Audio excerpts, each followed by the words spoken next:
hard to choose. For your sport shows, updates, and interviews. The only way is the right way, I might say. Nobody doing it better, y'all some lightweights. Malik Wright, up all day and all night. Pushing all the buttons up to something till it's alright. He looking at it from all sides and angles. Got a stripes on his body like he played for the Bengals. Oh man, there's no one discussing it. They came, they stayed, they even did it, they've done it. Man, I love it, cause all they ever do is win. So kick back, relax, the TWSN. Thank you guys for tuning in to another episode of the Sit Down Morning Show with Malik Wright, presented by the Right Way Sports Network. I'm your host, Malik Wright, joined by my co-host, always, Dan Alameda. And we got a special guest joining us in studio. You guys are probably used to seeing him on the Fantasy Football Friday segment and on Thursdays as we break down all the questions, comments, and thoughts about fantasy football. Michael Harris joining us live, man. Mike, welcome, man. Appreciate it. Good to be in studio. Excited to talk some ball. NFL, NBA. It's good to finally be here. Yeah, man. I know we were planning on doing this for quite some time here. And the funny thing about this is it couldn't happen at a better time. It's a special day. It's your birthday, man. So, I guess great things happen on Michael Harris' birthday. He's live joining us in the TWSN studio. We're talking a little ball. Dang, I apologize. I left you hanging on the little clap there. You were no, you're good. I mean, listen. But I'm excited that Mike's joining us, man. Yeah, I mean, I'm just excited to have somebody else in studio. We finally talk some ball, and I'm excited for it. Yeah, for sure.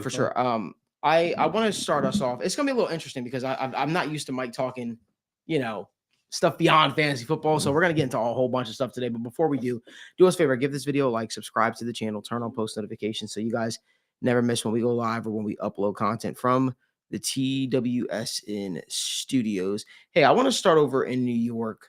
Daniel Jones basically did something that is so out of whack. He basically bid his farewell to the Giants organization with several games still left to play. There's reports of him playing safety for the Giants and preparing for teams. It's interesting. Where's roll the clip? Let's see. The opportunity to play for the New York Giants was truly a dream come true, and I'm extremely grateful to the Mara and Tisch families for the chance to play here. The Giants are truly a first-class organization, and I have nothing but genuine respect and appreciation for the people who have built it and who helped carry on that tradition. I've met so many special people and created relationships that will truly last a lifetime. Thank you to all my teammates, coaches, and staff that have done so much for me these past 6 years. There have been some great times, but of course, we all wish there had been more of those. I take full responsibility for my part in not bringing more wins. No one wanted to win more games worse than me, and I gave everything I had on the field and in my preparation. Of course, this season has been disappointing for all, and of course, I wish I could have done more. I'm 100% accountable for my part. I did not play well enough consistently enough to help the team get the results. The reality of the NFL is it's hard to win games and requires consistent performance from everyone involved. We didn't do that well enough, so the idea to change something happens, and I understand. I love the game. I love being part of a team. I'm excited for the next opportunity and know that there's a lot of good football in front of me, and I'm excited about that. To all the fans, I have deep respect and appreciation for your passion and love for the Giants. The fans are a huge part of what makes playing for the Giants so special. Let me just say that's the weirdest thing I've ever seen before. I get Daniel Jones was playing bad. I get it. But was he playing that bad to where the guy announces his departure from the organization with weeks left to go? You have players coming out saying that they believe Daniel Jones is still the best quarterback on the roster.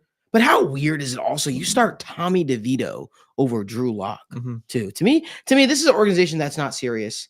This, in my opinion, is the Giants tanking without actually tanking or coming out saying they're tanking. But honestly, I think the way that they've treated Daniel Jones on the way out, I can't be shocked growing up in the New York, New Jersey area. I got to be honest with you. This isn't shocking to me. This is how it looks, right? But it's been disrespectful, if you ask me. I think the way that Daniel Jones has been treated on his last few weeks as a Giant has been mediocre. And I will say this: if you're an opposing, quarterback, if you're a quarterback that's coming into the league or a quarterback that's hitting free agency or an agent, you got to be paying attention to what's going on in New York to some degree. You have to be. You have to wonder how that could affect you and your chances of going there. Or does that even entice you to want to play for the New York Giants? It doesn't seem like a team that really knows what they're doing or even how to treat some of their players on the way out. That's just my thoughts.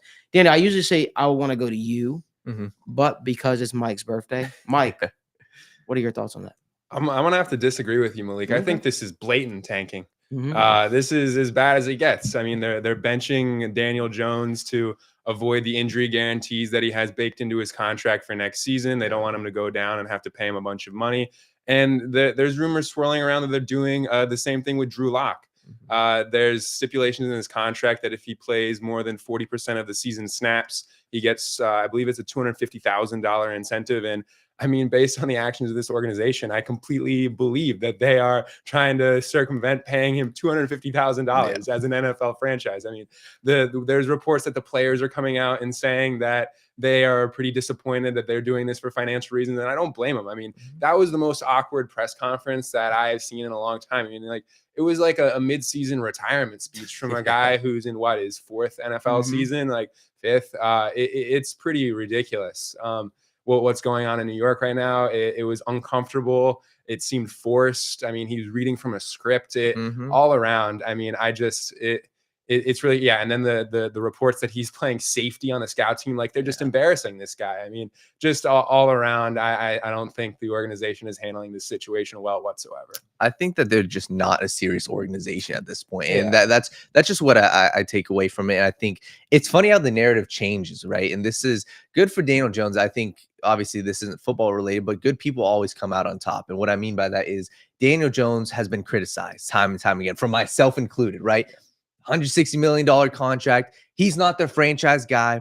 And all season long, we were saying that. All season long, I was saying, listen, I don't think that Brian Daboll is a huge part of this issue. Like, he's a part of it, but I don't think he's the sole reason they're losing. So I'm like, the firing talks, I'm good off that. I think you need to get a new quarterback. But now the narrative is spun. And it's saying, hey, well, yes, Daniel Jones sucked. But to throw him away, you see what Malik Neighbors, Kayvon Thibodeau, all their players are coming out in support saying, hey, this dude at least stood by the organization. And this dude wasn't, putting the blame on other people. He's putting the blame on himself. So I love how, it's kind of switched up. And it was just weird, though, like him reading from the script. I'd be curious to see whose call that really was, because, like, it didn't seem super genuine. And like the dude is looking down the entire time at the paper and he's like, I got some words for you guys that I prepared. Maybe he's just an awkward public speaker. Okay, maybe that's what it is. But looking at how this affects the Giants in the future, I think this was totally a business move. Like you said, $22 million, especially if he was injured the rest of the season, he would have had much more guarantees. And the fact that you get to push him away now, it looks like they'll be able to cut him this offseason, kind of get rid of the Daniel Jones saga. And I'd be curious to see what they go and do next. And I think that's the part of the conversation that I kind of want to switch to is, where do they go from here? Right? Do they go out and fire Brian Daboll? Do they go out and get a new quarterback? What do you think, Mike? Where do you think that they go from here? Let's start with the quarterback front. Where do you think that they go? I really hope they go bridge quarterback here. Okay. Bring in a veteran and just steady the ship for a couple of years and move on from there. Yeah. A lot of the luster of this rookie quarterback class is kind of worn off as the year has gone on. I know Shadur is picking up some steam and whatnot, but this seems like a quarterback class full of guys who are going to get some coaches fired, to be honest. And I really just hope they do something like we're seeing in Tampa Bay or in Seattle. They find a solid veteran, and they've got young weapons, and ideally you'd like to get the most out of them in their rookie contract. Yes. But I mean, sinking the ship on a rookie quarterback who ends up not working out is about as bad as it gets. And I think they should just take their punches for a year or two, maybe contend for the playoffs. We've seen it out of a Brian Daboll team already, contend for the playoff with a lacking roster, and just get a veteran presence there at quarterback, get the most out of Malik Neighbors, get the most out of your pass rush, and hopefully shore up the front seven, because from the rushing standpoint, that defensive line has looked awful this season. But I really hope that they don't scramble too heavily to try and address the quarterback position. Just kind of roll with it and just get one of those bridge guys and figure out where you're going. in the 2026 draft. And that's where my issue with this whole situation is.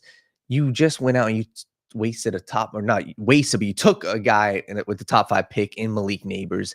And very quickly, that dude is going to be one of, if not, top 5 wide receivers in the NFL. You can't afford to waste. And I'm not saying you were saying that, but if you're the Giants organization, you had to have been thinking about this, long term. Okay, if you're going to take Malik Neighbors last year, what's your pathway to getting him the ball? What's your pathway to actually contending with him? And that's what I'd be concerned with, is saying, hey, this offseason, you got to figure out your quarterback situation fast. If it's going after a bridge guy and drafting a quarterback, but you look at a guy like Justin Jefferson, who, at least with the Vikings, now they're contending and they look good. But imagine what Justin Jefferson's thought process would be if the Vikings were consistently tanking. And I think that's where my mind goes with this Giants team is they got to get it figured out fast this offseason, because you've got Brian Dable. Okay, he's up in arms.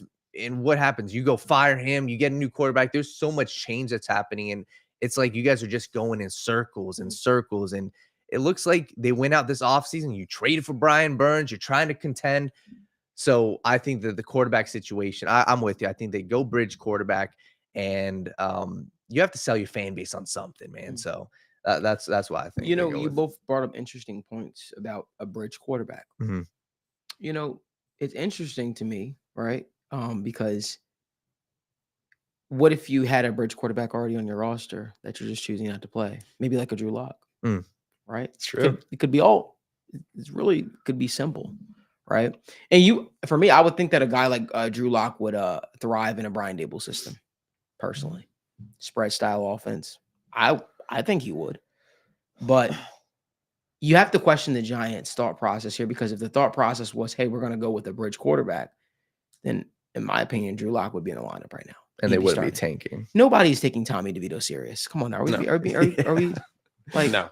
And now Drew Lock is probably looking at himself like, why did I choose to come here when I was told I was quarterback 2? Drew Lock probably looked at this spot like, Daniel Jones is definitely going to get benched at some point. Right? Mm-hmm. He's definitely not going to be great, and I'm going to be thrusted into the spot at some point. And for, your team to be told, Drew Lock is stepping down. I'm sorry, Daniel Jones is stepping down. He's no longer going to be the starting quarterback, but we're going to turn to Tommy DeVito at quarterback. We already saw that. We already saw that story last year. It was a fun story. It was cool. Tommy Pizzas or whatever it was called. They were calling him. I don't remember what they were calling. They were calling him something.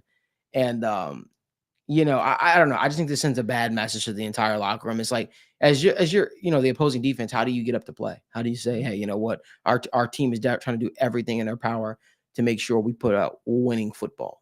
You don't believe that. But this is even a bigger question. This is the same brass that gave him the contract extension. Yes.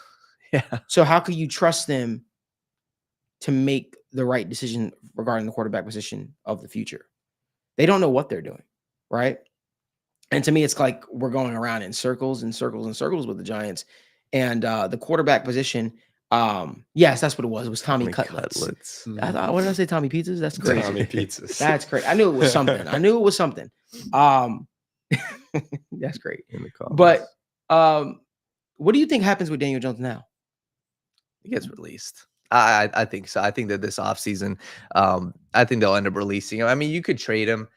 But if I'm an opposing team, and if I'm a team looking at, wow, why am I going to take on he's got 2 more years left in his contract? Like, I think they'll end up releasing him, taking on that $22 million in dead cap. And I think Daniel Jones could go to a team and kind of be of the mold of potentially Sam Darnold, but kind of do what Zach Wilson's doing, do what Mac Jones is doing. And like a guy like Mac Jones is a perfect example. He had his opportunity. And right now, the past 2 weeks without the Trevor Lawrence, he's looked like garbage. But I think that there's going to be a team that's going to take a Daniel Jones. And do you think he's salvageable? Let me ask you that. Salvageable? Not really, to be honest. As a franchise quarterback, I think a franchise quarterback is so. I don't think he can do what Sam Darnold. Can he do what Andy Dalton did? And be a. He's already led the Giants to a playoffs, right? I think he could be a quarterback. Starting quarterback, or once, just once. Yeah. I think he could be a fine quarterback, but like he would be my backup, or he'd be my bridge quarterback. The reason why I'm thinking about it because he's from the Carolina area. Mm-hmm. Carolina. Hey, man, I'm just throwing things Yeah, out there well, right let me now. think, I mean, yeah, they've hold done, Spitball. huh? You just spitballing. I'm just spitballing, man. I- you know, I backing up Bryce Young maybe or something like that. I don't know. I agree with what you said, Malik. Franchise quarterback is a big word. Yes. He is. There's maybe 6 of those in the NFL Yes, right now. yes. He is definitely not that. Serviceable, I think, is a word that he can aspire to be. I mean, that's what you're looking for in a quarterback for most teams, is simply serviceable. I mean, the fact of the matter is there is not 32 NFL players who can play the quarterback position at a serviceable level in the year 2024. So I think he'll 100% get cut. No team, not even the Giants, is willing or interested in taking on the $40 million man, Daniel Jones. And they'll eat the money. The Giants will, and he'll sign somewhere else as a backup. But I think I want to speak to a larger issue really quick when it comes to, and I didn't expect to spend this much time on this topic. Can we stop taking, advice or opinions and valuing that into our draft evaluation from former quarterbacks or people that have ties to quarterbacks? What do I mean by that is people like Peyton Manning and Eli Manning. They remember the reason why Daniel Jones even got drafted to the Giants. It was because he went through the Manning Academy. He was very close with the Mannings, and they gave him a resounding, thumbs up. He could be the guy for New York of the future. And I'm not saying like they're going to be wrong on all their future prospects, but in large part, they said, I remember the talk when Daniel Jones was coming out was he's very similar to Eli Manning. He's literally an Eli Manning clone to a degree, just with the ability to run and Eli was always good at extending plays, but like his ability to run is something that is an added element. But they said he was very similar to an Eli Manning. So when they drafted him with the thought process that we're getting Eli 2.0. That was their thought process, and they won championships with Eli. They won 2, as a matter of fact. But I think that going back, right, there's been so many quarterbacks that have given thumbs up to guys that they've worked with. And I'll be honest with you, there's a little bit of bias that creeps in a little bit, right? I know the Maras, they value opinions from people like Bill Belichick, who they're like best friends with. Mm-hmm. They value opinions from Coughlin. They value opinions from the Manning brothers, right?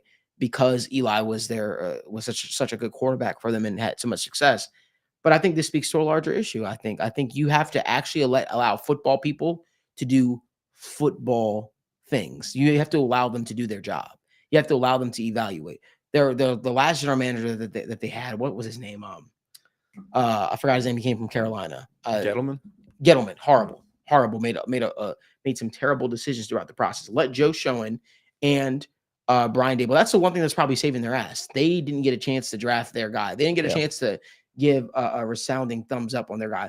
The reason why I don't know if they'll go with a bridge quarterback is because as much as they gave Brian Daboll and Joe Schoen a vote of confidence this year, I don't know if they're going to do that next year. I don't know if they're going to do that the year afterwards. And whoever you bring in here, you're directly tying to your future here in New York. You are, right? So ideally, the person that they bring in, and you look at some of the veteran names, right? I just don't know if they're. I don't know if they're moving the needle right now in terms of any of these bridge quarterbacks. For me, there was a move the Giants could have made in the offseason that I thought could have made sense. Probably didn't fit Brian Daboll's system to a T, but I wonder why Ryan Tannehill just sat out there. I think that he could have offered more than Daniel Jones personally. I think that there are certain things the Giants could have done if they were serious about winning. But I also think that, when coaches are in this spot where it felt like Brian Daboll didn't believe in Eli Manning, to be honest with you. But when coaches are in this spot, sometimes I feel like they will play guys, right, with the notion that, hey, maybe if I play you and I show the organization, I put you on display and I show the organization how poor you are, how horrible you are, it might save my ass. And I think the organization, seeing how bad Daniel Jones did under a Brian Daboll, seeing it firsthand after handing him out that contract, I think it showed them a lot. Personally. Yeah, no, and I feel like that's a part of the conversation too. I feel like gets lost is the simple fact of new head coaches and new GMs. These guys walk into a building with none of their original guys there. Mm-hmm. And I think that's a perfect, analysis of Brian Daboll. As much as we can say had success with Daniel Jones, it wasn't his pick. Mm-hmm. It wasn't. Same thing with Joe Schoen. And the issue that I have with the Joe Schoen thing is, and this is the conversation of, do you go off of a guy like Daniel Jones that has had some success versus giving him the massive contract? Because that's where they failed, right? You've clearly failed by giving him a 4-year, $160 million deal. That was a failure, whichever way we want to slice it. And that's where, what's your alternative in that instance? And for me, it's like, hey, I think you got to go elsewhere. So for me, my only concern, and I'm with you with the veteran quarterback thing, is they're going to have a top 3 pick. So it's like, for Joe Schoen to save his ass, to save Brian Dable's job, because that's what they're fighting for their jobs. If they're still here this offseason, They will be. what's going to save their job? Is it going after a veteran guy, or is it selling to the fan base another young quarterback? And that's where I'm not confident in the Cam Wards. I'm not confident in the Jalen Milrose. Do they go after one of those guys just to sell it to their fan base? What if, sorry to cut you off, Mike, what if they bring back Sam Darnold to New York? What if they go after a Sam Darnold to New York? Can you see Brian Dable working with a Sam Darnold? I can see it. I think it makes sense. I think he fits his style of offense. What's up, Mike? I was saying I've got great news. 24-year-old Trey Lance is going to be a free agent this That offseason. was a thought process. That was literally one of the names I had written down. I said Trey Lance, Sam Darnold, guys that make sense for a lot of reasons. I'm trying to just think. I just don't know if the rookie quarterback thing is a thing they're going to be wanting to sit through. And even if so, I think it's going to be. I could see them overdrafting a guy. Yes, and that's the issue. Like that, I could see them overdrafting a Quinn Ewers. Yeah, I could see them overdrafting, a Carson. I could see that. I think some of the guys we're talking about here, like a Shedeur Sanders, are slated for Las Vegas, for Vegas. That's just my opinion. Yeah. I think that's the worst kept secret personally. I think I could see a scenario in which the Giants trade back. Yes, in the draft. I think we see at least one team trade back to just not have their hand forced into taking a quarterback during this draft class. I think it's almost a given that someone at a minimum will. Right, 100%. If you guys could do us a favor, give this video a like, subscribe to the channel, turn on post notifications so you guys never miss when we go live, when we upload content from the TWSN'S. There's been some good talk in the morning. We're talking about Daniel Jones and his future in New York is interesting to me. It's an interesting topic. But one thing I want to get to is another quarterback situation that might be arising before our very own eyes. And I could 100% just be making this up, right? But but I wouldn't mind seeing it personally. Michael Penix Jr. In Atlanta. What do y'all think about that? Do y'all believe in the thought process that maybe it's time for the Falcons to kind of turn to him? The reason why that question is so interesting to me is because it felt like the Falcons came into the season with a lot of hype. Yep. The moment you drafted Michael Penix Jr. after you signed for Kirk Cousins, it felt like the vibes were down a little bit, right? The expectation was Kirk Cousins was going to be the guy, Kirk O'Chain's coming to Atlanta, yada, yada, a whole 9 yards. And now he's in a situation in which you just know somebody's breathing down your neck. You know, the moment you mess up in a long, for a stretch period of time, they're probably going to move to a different direction. The reason why that's so interesting to me is because the Falcons are in a situation because they did draft a quarterback that is much older, right? He can't afford the ability to sit and wait for a year or two or all that kind of stuff. So you got to judge Kirk Cousins not by week to week, but maybe like every 2 games and just assess where you are with the quarterback position, because you got to look at it and you got to say to yourself, at some point, we're going to have to turn to the guy. Yeah. We're going to have to turn to the guy and see what we got. Or guess what? It might be a wasted, it might be a waste of a pick. Yeah. I'm really curious to hear what you guys' thoughts are. I know Daniel was extremely high on the Falcons coming into the season. The Falcons obviously still with a winning record right now. They still can have the chance to make some noise, but they feel like one of those teams that are just competitive. They feel like just one of those teams that are competitive that I'm not personally taking serious. Any team that's led by Kirk Cousins, I'm not taking too serious, to be honest with you, when it comes to championship, being a championship caliber team. I think he's a fine quarterback. I think he'll always have you in competitive games, but I just think that the expectation was much higher. Mike, what are your thoughts?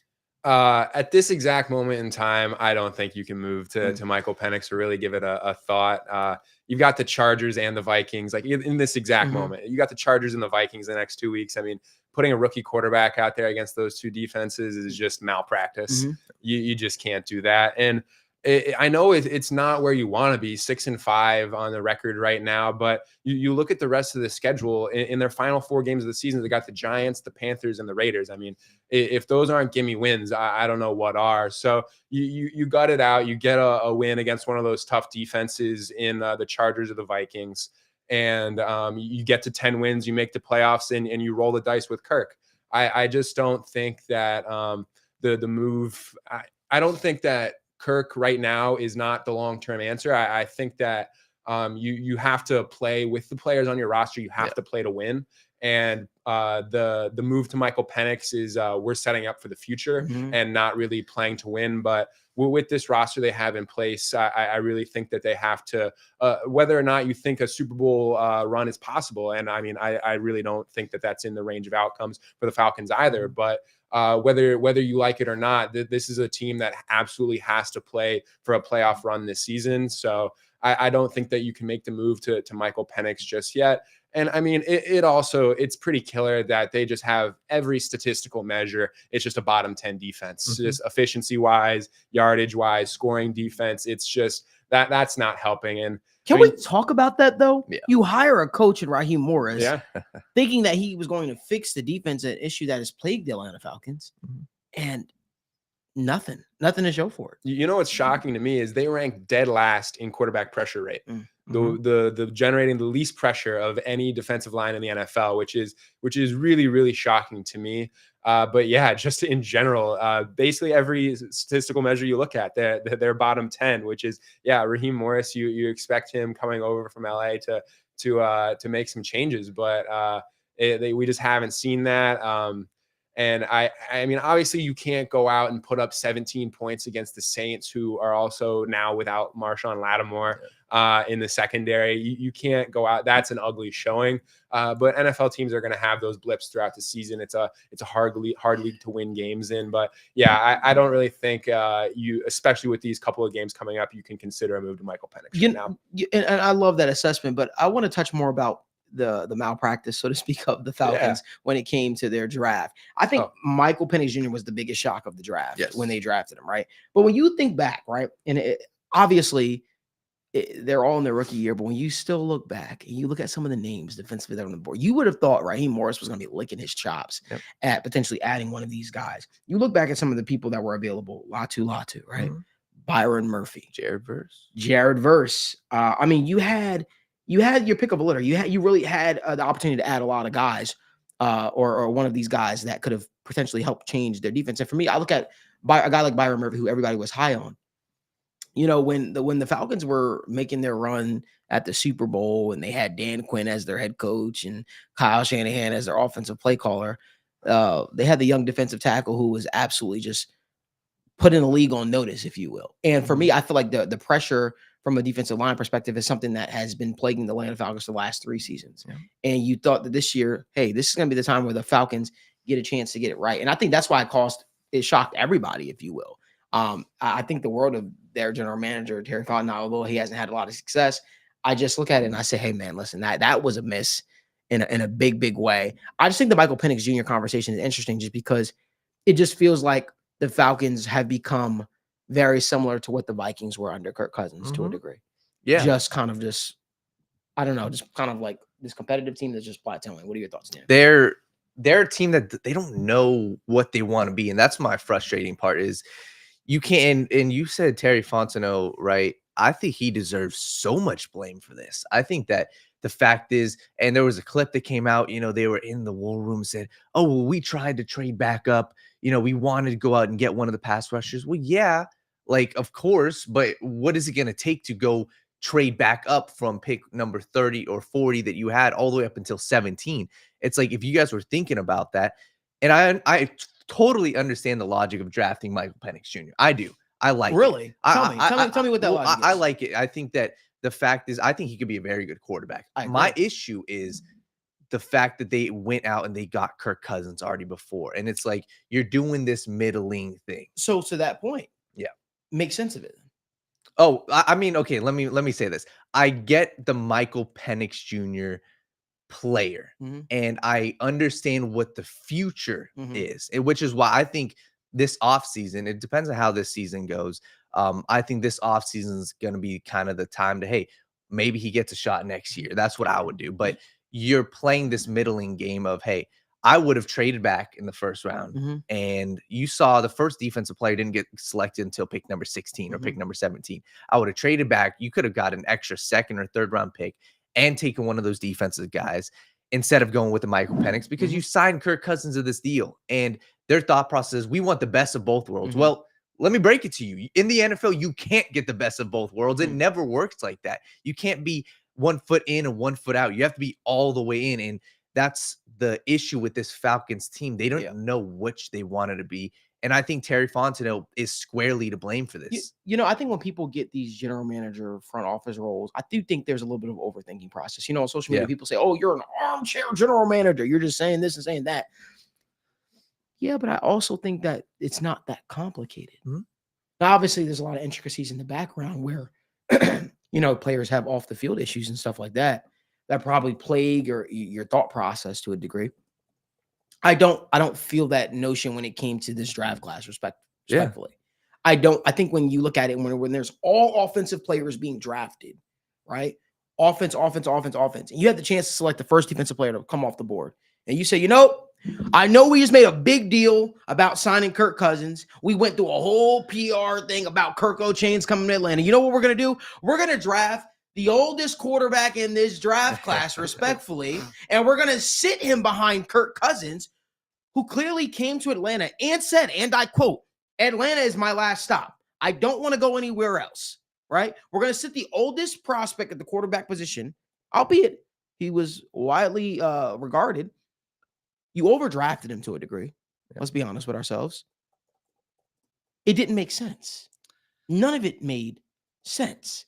And so while people say armchair general manager, I think there is some truth that sometimes these general managers overthink. Yes. I don't know. I just think that, I'm not going to say me necessarily, but I would love to see somebody like Mike O'Hara inside of a front office or in draft war room. I don't think he overthinks that move. I don't. I understand it's exciting to get caught up in the prospect, but not only did you mess up the vibes with your new quarterback, because he was completely off guard by, at least I was told he was close to asking for a trade, because his whole thought process was he was going to be the guy in Atlanta. They were not going to draft the young quarterback, right? Yeah. He wants to end his career in Atlanta, and what they do with their first pick to show that they support that move, and after they went after him ferociously, they go out there and they draft a quarterback that's aging. To me, you have to play Michael Penix at some point. Yes. It puts Kirk Cousins firmly on the hot seat. Yes. And if the Falcons don't make the playoffs this year, or if they don't have playoff success, well, what does that look like for his seat moving forward? You have to think about seriously moving into Michael Penix Jr. because you don't have the time to waste. Yes. And that's the thought process behind this regime. There was no real thought put into the Michael Penix drafting, in my opinion. Yeah, and I think that's where my thought process too is, and this could be one of the greatest quarterback draft classes we've ever seen, right? Drake May, Caleb Williams, Jaden Daniels, Bo Nix, and Michael Penix. I think all five could potentially be their team's franchise quarterback. If you are heading into free agency, seeing this draft class, they clearly like Michael Penix Jr. beforehand. And you had the number 8 overall pick, you already knew you were going to have a chance at one of these quarterbacks. Michael Penix just didn't fall into your lap like we expect him to get drafted early. No, you knew that he was going to be there. So my frustration is, if you knew you were going to try to go do this, it really is their thought process. They were half in, half out. They liked Kirk Cousins. They needed a quarterback. So they went out and they got him. And you went and you got Michael Penix Jr. So for me, it's like, hey, if we're going Kirk Cousins, you have to go all in on this window. And I like what they did. They went out, they added Matt Judon. They went out, they added, obviously you got Jesse Bates. I think they added Justin Simmons too. So it's like you're trying on the defensive end, but it really is half in, half out. So like I said, I think it's smart to think about the future for Penix Jr. But in my opinion, I look at what the Broncos did. They went and Sean Payton said, hey, I want my guy. And yes, you're throwing Bo Nix into the fire, but the dude is 24 years old as well. And he's played 4 or 5 years of college. Michael Penix Jr. has played many years of college. So it's like, we're going to sit him for 1 to 2 years. For me, that's where my frustration is. Hey, you really are half in, half out, and it looked good on paper, but it's just not working. I think it's a lose-lose for the Falcons. It's going to be really funny. Either they'll have a 26-year-old quarterback on the bench, or he'll be 25 next season. Penix, he'll a top 10 pick who's 25 years old, just wasting away on the bench, or they'll have a guy that's taking up $40 million worth of the cap on the bench. So either way, it's going to be a very funny situation for the Falcons at quarterback next season. Like you said earlier, Daniel, I understand like the thought process behind taking Michael Penix there, but still, it's just setting up for them to just look stupid either way. So we'll see what they do next year. For the time being, I think this is Kirk's team unless things really unravel. Unless like they lose the next 2 weeks, because they just got dog walked by the Broncos bad. So it's like I'm with you. I think 2 weeks, like these were 2 very bad weeks. You're still first in the division, so it's like if you're on path to not make the playoffs, then we could be talking about Michael Penix, and I wouldn't be shocked because, like I said, those next 2 games, Chargers, Vikings, those aren't easy games. So it's like, see how the next couple weeks go. But like I said, their division right now looks like to be in shambles as well. We want to thank you guys again for tuning in. Make sure you guys do us a favor, give this video a like, subscribe to the channel, and turn on post notifications so you guys never miss when we go live or upload content. I want to move on over to Brock Purdy. Brock Purdy, apparently there's some concern about his injury. That obviously had the injury in the offseason. He left practice early yesterday, and it puts not only this week in doubt, but some people are seriously questioning what does Brock Purdy look like for the rest of the season. How does that impact the Niners? How does that impact people like Kyle Shanahan, who reportedly came into the season with a little bit of fire under their seat because of all the moves that were made? What are you guys' thoughts on Brock Purdy and the Niners, Daniel? Yeah, I think that Brock Purdy and the Niners, they're in a weird spot. And I've seen a lot of people, say Shanahan's on the hot seat. And I think his seat should definitely be warm. But it's weird, man. Like this past week, like 2 weeks ago, I thought that they were all right. You got Christian McCaffrey back. You're going to start going on a roll. Once again, I looked at the NFC and I was like, this team could contend. They really could be players. But you lost a close divisional game to the Seahawks. Now Brock Purdy's out, or questionable. You got some fans saying, "Oh, we want Brandon Allen. It's Brandon Allen time." I still like Brock Purdy, and my concern is what happens if the season goes south for them, right? What do they do? Because you're about to fork out a shit ton of money for him. You're gonna have to. So it's like you're in the conversation of, is it a Brock Purdy?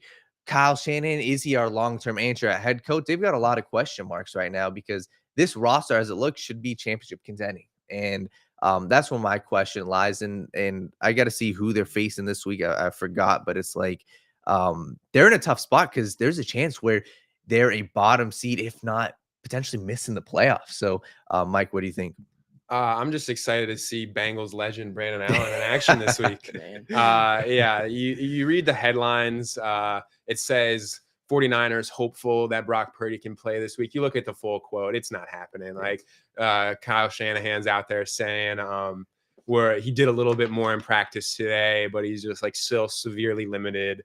It's just all not trending in the right direction. I think we'll see Brandon Allen or the Pastronaut Josh Dobbs out there this week. So we'll see what they end up doing. It's seeming like it's trending towards Brandon Allen, but it's a tough NFC matchup this week, Daniel. They got the Packers, so it's not a gimme game, especially if you've got a backup quarterback in there. And I'm on the same page as you. I had really, really high expectations for this offense once they were all returning. Deebo Samuel's healthy. Juwan Jennings, fantasy stud right now, and just on the film looks phenomenal as well, replacing Brandon Ayuk. And it seemed like they have the pieces to go out and do everything that they need to win games. And that didn't happen last week. You only scored 17 points against the Seahawks, and you've got another tough one this week in the Packers. So I'm not ready to give up on the 49ers. Vegas, they give them a lot of respect still as well.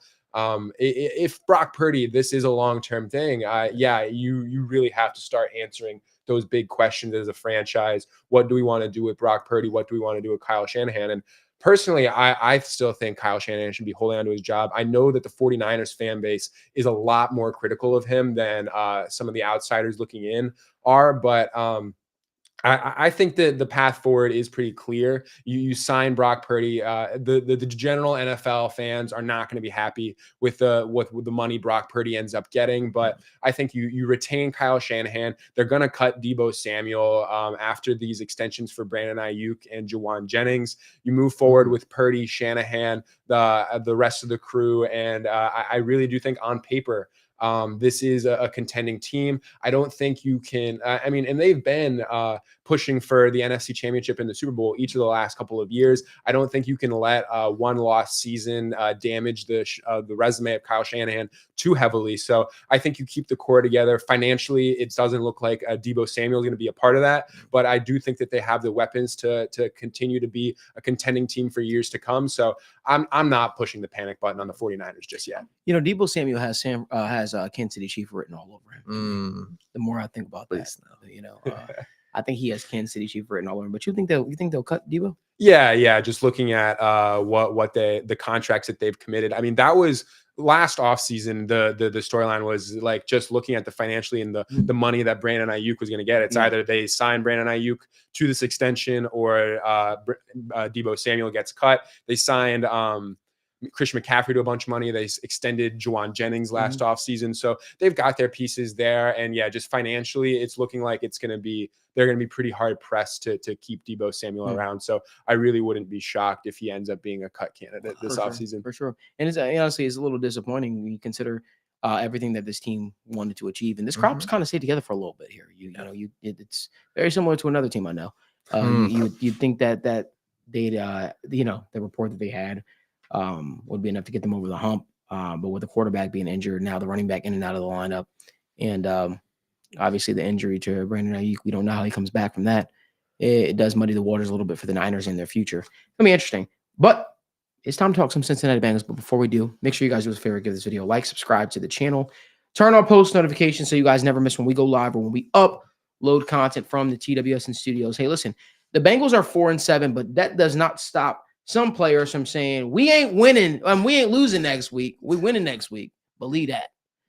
Some players are still going out there with the utmost confidence, believing that this team is going to win next week against the Pittsburgh Steelers. Germaine Pratt, linebacker for the Bengals, came out on Twitter saying that. I don't know what was the thought process was there. Maybe he was watching some film. He felt very, moved by the film he was watching to a degree, but he felt compelled to say that we winning next week. Believe that. I'm really curious to hear what you guys' thoughts are on that. What do you guys' thoughts are on the 4-7 Bengals still being confident against a team that is rolling? I would say outside of last night, they were rolling. Yeah, no, this Bengals team, and we talked about it. Like they are. It seems like there's a sentiment right now that Joe Burrow, Jamar Chase are locked in, and it seems like this team, of course, they want to win. I'm just curious to see how they return from the bye week, and I'm curious to see how focused and how dialed in. So Germaine Pratt going on Twitter saying that you better be confident, and that's the part for me where, hey, if you're gonna say that on social media, we better not see the cracks in the locker room. We better not see the cracks, the yelling on the sideline. Like, of course, that's fiery. Of course, that's passionate. Germaine Pratt is a totally passionate guy. But the conversation we had on State of the Jungle is this locker room could be lost. Zach Taylor might have lost this locker room. This locker room could be in shambles. Well, if you're confident in your team, you better not go out this weekend and show that there's cracks in that locker room. You guys better be a full united front. And that's where my concern comes in because damn right, as a football player, you need to be confident. You should be confident in your team. And I hope that they're confident. We talked about the Pittsburgh Steelers. They went out on Thursday Night Football. I think that it was really a huge letdown spot for them, coming off a huge win last week. They have a huge look ahead spot against Cincinnati Bengals, prime time against the Browns. I think that was a perfect letdown spot for the Steelers. I would not be taking this team lightly. And I hope that Zach Taylor and his brass is not sharing that this will be a light game. This is a very tough game. I think the Steelers should be favored to win this game. And man, like I said, Germaine Pratt going out there saying that on social media, like he's a confident dude. Like it doesn't necessarily, shock me. But my issue is we better not see cracks in that locker room. That's what I don't know. I think that we do. I think that they do. If they do lose that game, it could look very, very, very rough. But like I said, if you're confident in the flip side of things, if you're confident you go out there and win this game against Steelers and you go on a little run, this could look like Germaine Pratt knew something that we didn't know. But I think it's okay to have the confidence. But like I said, you're 4-7 right now. This team, I just hope that these dudes are all locked in right now and that the culture doesn't break in the locker room. So, yeah, I mean, this isn't something we haven't seen before out of this team. I mean, we've seen poster board material out of Mike Hilton. We've seen it out of Jamar Chase. This isn't something that we're not accustomed to as fans. I mean, it is what it is. Like you said, you like to see your players being confident and stuff. Is it something that needs to be made public? Probably not. Right. But I mean, what are you going to do about it? I mean, you gotta live to play the game this week. You got the Pittsburgh Kneelers on the schedule. And then after that, if you get this win here, AFC North win, you got a couple of very winnable games in the Cowboys and the Titans coming afterwards. So it's basically you got to win out. It seems like at this point, I mean, maybe there's a world where they can afford another loss, but the Broncos with a statement win against the Falcons, I really thought the Falcons were going to be able to hold their own. We kind of already touched on that, but at this point, it's looking like they're going to have to win every single game the rest of the way. And do I have the confidence in this team to do that? Yeah, I really do. I think, I mean, you look at their losses. This is arguably the most devastating Bengals season in my lifetime because they have 7 losses on the season. And you can make an argument if 10 plays in those 7 games go a different direction, go in the Bengals' favor, you could think 5 to 6 of them could be wins. I mean, there's games where you can point to literally individual plays that have cost the Bengals the game that are very easy fixes. So is this team capable of competing with the class of the AFC? My answer is a resounding yes. We've seen them contend with the Chiefs, and that came down to one play. We've seen them hold fourth quarter leads against the Ravens in 2 games. We saw them put on a nearly historic comeback against the Chargers. So I think that this team can still compete with the class of the AFC. Their record doesn't completely reflect what quality of team we're dealing with here. Obviously, there's some issues here, specifically on the defensive side of the ball. And Joe Burrow's had his moments of struggling. Obviously, he's playing as an MVP caliber quarterback, but I mean, we can't exclusively pin these struggles on the defense. There's been some moments where the offense has been able to put the game away, and they simply have not done that. But is it in the range of outcomes that this team goes on a run like we've seen in years past and just rattles off a bunch of wins in a row? Yes. But just really getting back to Germaine Pratt's comments, I really like that he's confident, but like I said before, it doesn't need to be public. I really wish he was not putting that on Twitter and he was keeping it to himself. Yeah, I agree. Listen, there's, confidence comes from knowing. So you got to ask yourself, what do they know? What do they know that makes them so confident to where the starting middle linebacker feels the need to put that on social media? I love the tweet Matt Minnick put out, Coach Matt Minnick on Twitter. He says, the key to the Bengals defense has always been Germaine Pratt. He plays well. The Bengals defense usually plays well. I thought that was very, very interesting. It's a conversation I never really gave any thought to, but I think that Germaine Pratt has made some critical plays for the Bengals the last couple of years, whether it be the interception in the playoffs, the strip of Travis Kelce. He's just always tends to turn it on, especially after the bye week. I've always said to myself, 4-7 is a hole you have to somehow try to figure out to climb out. And it's crazy with the extra added game. The Bengals still could finish with double-digit win. That's the nutty part of the season. Yeah. They still face a team like the Broncos who are ahead of them right now for playoff contention, all that kind of stuff. And they have a lot of stuff that is ahead of them. I just look at it and I say, hey, you know what? This Bengals team always tends to turn it on under Zach Taylor after the bye week. What will this team look like after the bye week? What is this team going to look like after the bye week? I certainly don't feel like the move to acquire Marco Wilson off of waivers will be enough to change the face of the defense. But can the defense find some semblance of consistency? That's going to be the biggest question. I think that will be the biggest telltale sign, if you will. How does this team look? I look at it and I say, you got one of your leaders in Germaine Pratt who seems ultra confident that they're going to win next week. He kind of put the pressure on the team unknowingly. I'm pretty sure Joe Burrow probably saw that and said, "Shut up." Probably let's focus on what we focus on, because now you have a pissed off, motivated Pittsburgh Steelers team who just lost a divisional game, and I think they're 0-7 under Mike Tomlin on Thursday Night Football or something like that. It's interesting, man. I'm curious to see how this next game shapes up, but more so how after the bye week shape up, man. It's crazy to think this team could still make the playoffs. Yeah. I don't know if I believe that they will do that, but I would say the biggest question mark, and we probably should talk to Mike about this a little bit because he doesn't really get a chance to join us on these conversations. What position group do you think the Bengals need the most consistency out of in order to make a run for the playoffs, Mike? I sat down with some friends before the season and talked about this. I said the Bengals' path to missing the playoff would be through the pass rush and the secondary, and that's proven to be true. If I had to pick one of the two, I really do think it is the pass rush. I mean, having a lethal pass rush just makes the secondary's job easier.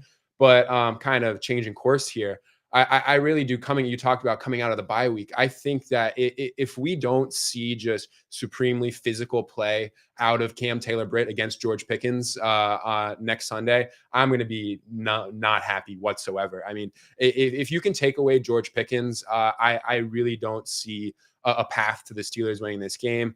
I've continued and will continue to call the Pittsburgh Steelers an inept offense that will hold back their aspirations to making a playoff push. You can win the turnover battle and you can play good defense as much as you want, but there's only so many times Russell Wilson can put a moon ball directly into George Pickens' lap. If you have a physical corner who can play well, we've seen what the ceiling for Cam Taylor-Britt can look like. I don't think at this point, I think we kind of have our questions answered in terms of what he looks like from a long-term perspective. But in terms of an individual game, coming out and playing physical and playing well against George Pickens, that's something that I will really be looking for as a fan in this upcoming game against the Steelers coming out of the bye. Because, I mean, at this point, it's really Cam Taylor-Britt in the secondary, at least in the corner room. I know you got Mike Hilton playing in the slot, playing the nickel, but without DJ Turner, without Dax Hill, I mean, he's going to have to step up and carry this unit for the rest of the season. And if he doesn't, let's be real. The playoff hopes are thin. Yeah. They're very thin. But if he is going to have to play, I mean, I remember a year ago, people were saying future All-Pro Cam Taylor-Britt. He's going to have to play like that future All-Pro Cam Taylor-Britt for the next handful of games if the Bengals have a hope of making a run down the stretch this year. Yeah. I agree with you. That talk was very interesting, but I do think that applying more pressure on a quarterback creates havoc in the backfield. And I think you make a lot of people's lives a lot easier. I wonder will we see any change-ups in the defensive back room, whether it be from the Geno zone at free safety, which I don't know if we'll see that, or, obviously I'm guessing Josh Newton is slated to be now a starter alongside Cam Taylor-Britt. Listen, no one's going to run through that door right now and save this Bengals team. So you have to ask yourself, where do we have the most bodies right now that can probably help our defense change? And when I look at it, it really is the defensive line. You brought back Raymond Johnson, although he's on the practice squad. You still got Myles Murphy out there. Find ways to utilize that guy, get that guy in the field. If Sam Hubbard's not healthy, okay, let's get that guy off the field. Let's get more guys out there. Let's see, we talked about it on State of the Jungle a couple weeks back. I think Joseph Ossai is so huge for the second half because you need someone to be able to extend pressure beyond a Trey Hendrickson. You need somebody to make Trey Hendrickson's life a lot easier. Who's that going to be? I don't think Sheldon Rankins is turning over a new leaf in the second half of the football season. So swap that guy out. We started seeing guys like Chris Jenkins get more snaps. BJ Hill obviously being in and out of the lineup with injury. But do you move Myles Murphy more on the inside? Do you move, because honestly, I would say that's where he's had the most success in his NFL career so far. When the Bengals moved him into the interior of the defensive line, we saw him be able to create a lot of pressure, create a lot of havoc. And I saw him even be able to bring up a couple double teams because that size is such a hard thing to kind of deal with. But does that make life easier for guys like Trey Hendrickson? Does that open up opportunities for guys like Joseph Ossai? To me, I think that there are some things that this team can do that doesn't involve, hey, let's go with a heavy blitz approach and hopefully we don't get burned. The cool thing about this is you have Cooper Rush on the schedule. You have Russell Wilson on the schedule, which is interesting. I wonder, does Russell Wilson have a problem throwing the deep ball? You know, somebody brought up an interesting point. The Steelers consistently take him out for Justin Fields on deep ball situations, and if they want to launch the ball down the field. I wonder that. So does that? I know Russell Wilson can obviously extend plays. I do know he will take deep shots at points, but you're facing the next couple of offenses you're facing are very how do I say this without containable? Yes, containable. I think containable is the perfect word to use. I think the next couple of offenses you're facing are extremely containable. And I'll keep saying what I've been saying. Just don't be someone's get right game. Justin Herbert and that offense played like they never had all season against this Bengals secondary. And I think that just speaks to their I guess the lack of confidence in the Bengals secondary. The one thing I will say is the Chargers have some good tackles. They have some underrated tackles. And I think that they were able to stave off a pass rush from Trey Hendrickson. But I also think that some of the guys you've got coming up don't have as big of a I would say the tackles aren't that big of a worry for some of these other teams coming up. But again, we have a tendency to sometimes make these teams look a lot better than what they are offensively. But I think being sound and knowing assignments and being locked in is super, super important. I'd like to see Zach Taylor. I'll keep beating the drum. It wouldn't be a show if I didn't say this. I don't care that T. Higgins is back. Still find a way to get Mike Gesicki involved. Right? That's just that simple. Tanner Hudson should not be out snapping Mike Gesicki, especially in the pass and in the passing game. That should not just happen. I don't understand the infinity of love that is being shown to a Tanner Hudson on a weekly basis. So for me, bring the guy in that you sign for a particular reason. Could you imagine him and T. Higgins in the red zone? Yeah. With Jamar Chase in the slot? Who are you guarding? What are you doing? Right? To me, it's just it really doesn't have to be that big of a rocket science. To me, personnel football is going to be so huge down the stretch for the Bengals. Situational coaching is going to be so huge down the stretch for the Cincinnati Bengals. I don't really care too much for for the conversation, the talk of people saying we're going to beat this. Go out there and prove it. Go out team and punch a team in the mouth and show that you can do it. All right? Be consistent. That's my biggest thing. If you guys could do us a favor, give this video a like, subscribe to the channel, turn on post notifications so you guys never miss when we go live or when we upload content from the TWSN studios.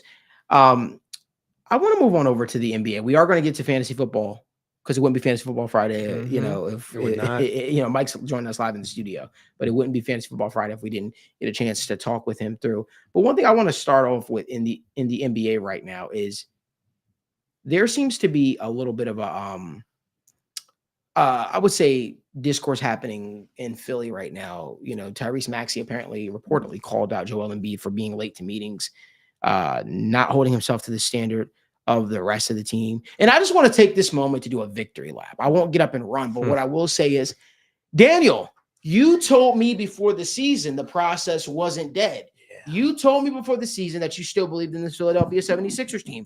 I'm going to tell you the same thing that I told you back a couple months ago. Joel Embiid will be traded by the trade deadline. That's my opinion. Think so? Will, yes, 100%. The writing's on the wall in Philly. It's over.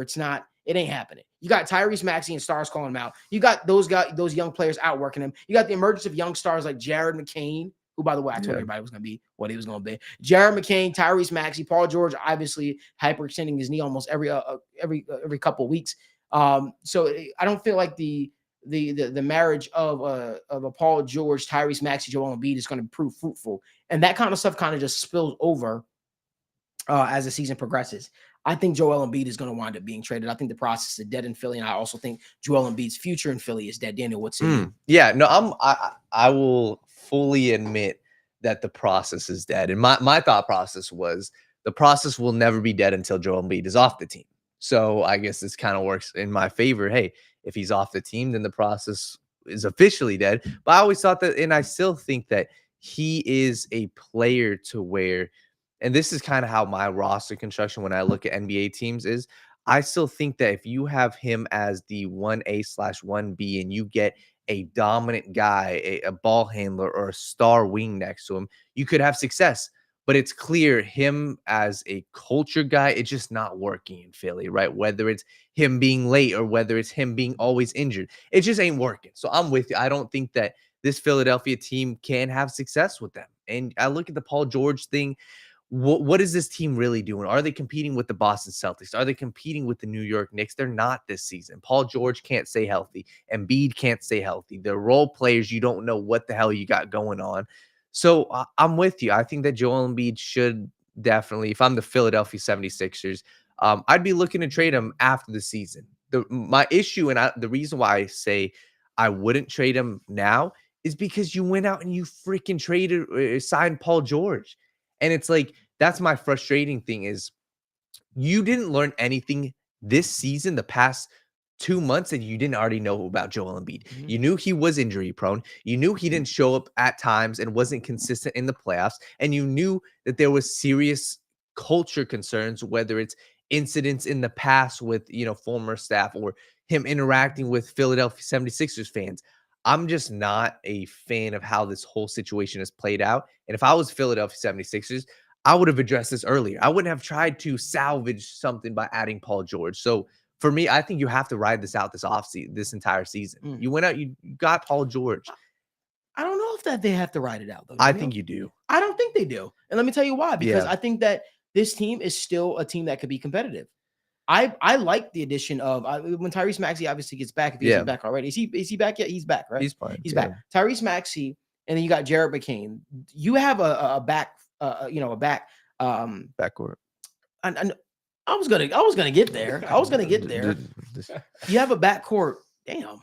You have a backcourt that you could sort of build the future hopes on in Philly. Yeah. And I personally feel like this is a team with the backcourt of Tyrese Maxey and Jared McCain that can make a lot of noise still. Now, Jared McCain's a young player, so you don't want to put a lot of the onus on him, but you still have a very good center in Andre Drummond. So if you were to move off of Joel Embiid, sure, you would lose the scoring of a Joel Embiid, but you'd probably gain a lot from a locker room morale standpoint. Paul George, if he's able to figure out the whole hyperextending knee thing that keeps happening on a regular basis, I think Paul George could work with a Jarrett McCain and Tyrese Maxey. Paul George is still a very good defender. Yeah. I'm not the biggest Kelly Oubre guy personally, but I mean, he has to be a starter until Paul George gets back. Sure, that's fine there. But I just don't think that you should the season's still young to the point where you don't have to let this Joel Embiid thing completely ruin locker room chemistry. That's my thought process. Hoping Joel Embiid is going to turn a corner after he already feels some type of way towards the media, pushing a media member, feeling betrayed by his teammates. He came out and said, whoever leaked that report is an asshole. Yeah. For him to come out and say all those things, what does that tell you? There's one guy that everybody's pointing the blame finger at, and it's crazy. I just want to say this. Joel Embiid, now you know how Ben Simmons felt. I'm just being honest. Now you know how Ben Simmons felt. Now you know how people like James Harden felt. Now you know how a lot of people who felt when they put stars next to you, the blame I felt like never was shifted on Joel Embiid. Now we're getting somewhere. Yeah. We're getting somewhere because this guy is now a former league MVP. And I feel like that was the one thing he wanted. I feel like he wanted to be an MVP. He wanted to prove that he was better than Nikola Jokic. He's not. But he wanted to prove that, hey, I'm better than Nikola Jokic. I could win MVP. But ever since then, it feels like you break down. If you are Daryl Morey and you're in the 76ers front office, you have to look at yourself and you have to say, if we trade a guy like Joel Embiid, this is probably the last year, realistically, we can get something of a tangible value for a guy like Joel Embiid that would really help our franchise into the future.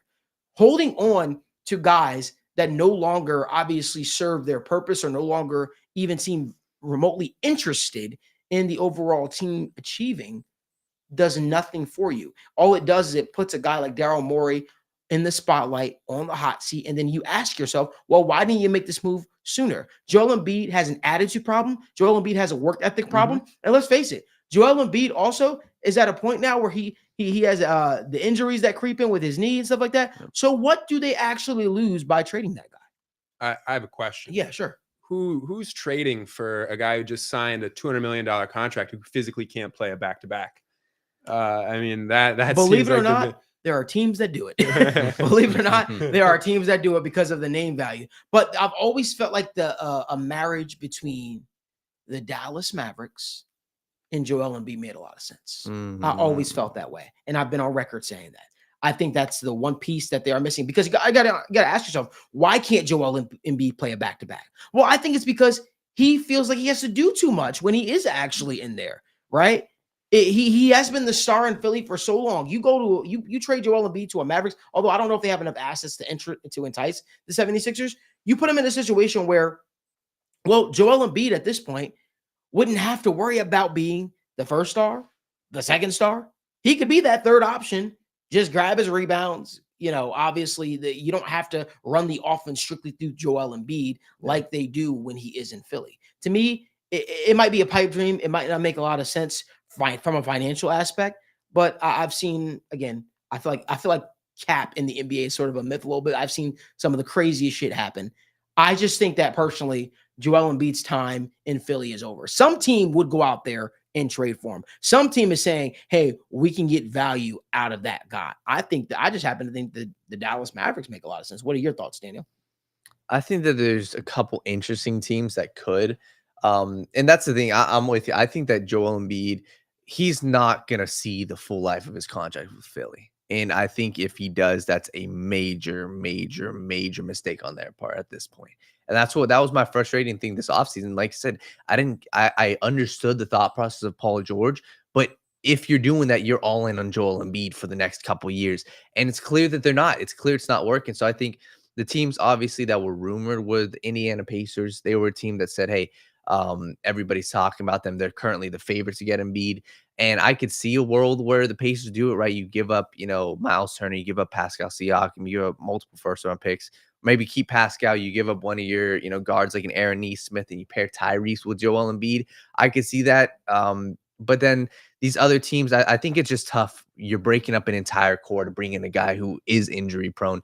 And that's the concern, right? You could say a team like the Miami Heat, right? They are a team that's always on the precipice of, having that superstar success, but they can just never get it done. They're a team that has a ton of talent on the roster. I love, Khalil Ware. They just drafted him. You got Jaime Hawkins. You have Tyler Hero. You have Duncan Robinson. You got a ton of guys that you can afford to trade, but you're asking yourself to bring in a guy like Joel Embiid, and what does he do to that culture, to their locker room? But Embiid's been on record saying he loves Jimmy Butler, and he wants to play with Jimmy Butler. That's actually an interesting spot that I didn't think of. That makes a lot of sense. The only issue there, and where my mind is churning, is how does he fit into the culture? They're hard-nosed, work their ass off type of team, and I think they really like Bam Adebayo. So it's like, if you're gonna make that trade, do you give up Bam Adebayo? Do you have to trade Bam if you make the trade? I don't think you have to. I think you can trade a Tyler Hero who has been floated around in rumors. I think Jaime Hawkins is a guy that 100% is in, he's thrown into that conversation.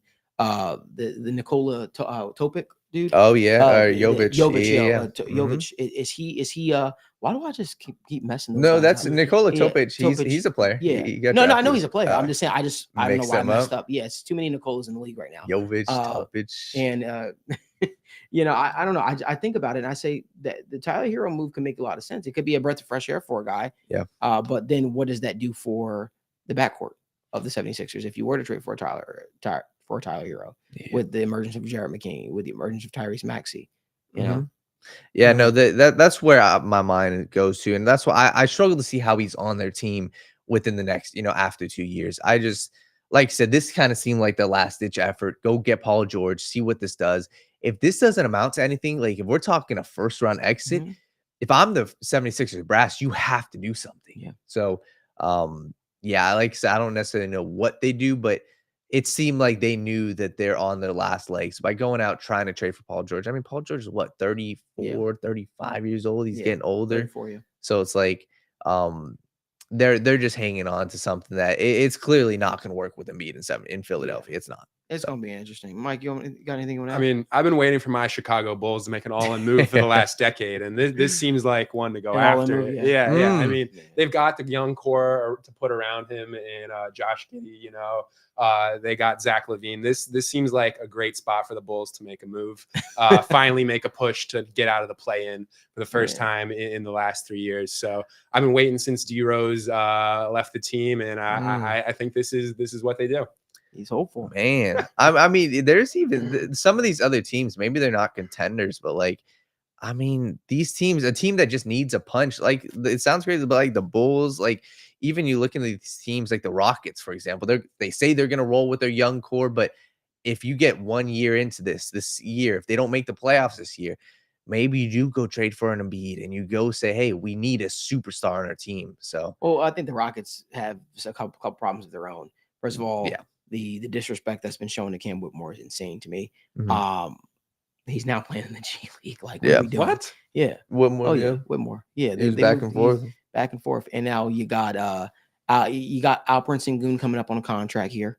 You Mhm. got I think they paid him. paid him right. Him Thompson, and Jalen. Jalen Green. Like it's getting to a point now where it's like, okay, you have to see some return on your investment. And for me, it's like the Rockets are just like one of those teams that's super competitive, can beat any team any night, but just can't put it all together. It's gonna be interesting. But let's talk about a team that is starting to put it together. And it all started with the steal of the draft, in my opinion, in Dalton Knecht. Yeah. Listen, the Lakers missed out on Cam Whitmore last year, but the year previous year, but they made it right by drafting Dalton Knecht, who I believe could be a franchise cornerstone of the future. Do not be fooled by the Lakers stuff you see in the background. I am a huge Boston Celtics fan, as you can see by that hat right there. I just want to talk about it though. Dalton Knecht 4 as they call him. You got to ask yourself, is Dalton Knecht going to be a Lakers cornerstone for the future? Is he the missing piece for the Lakers? The Lakers are always involved in trade talks, and they've been flirted with trading guys like D'Lo in the past, the whole 9 yards. But it really feels like this youth movement is something that's given LeBron James, Anthony Davis new life. Yeah. This is something that JJ Redick and them can kind of hold their hat, their hat on, if you will.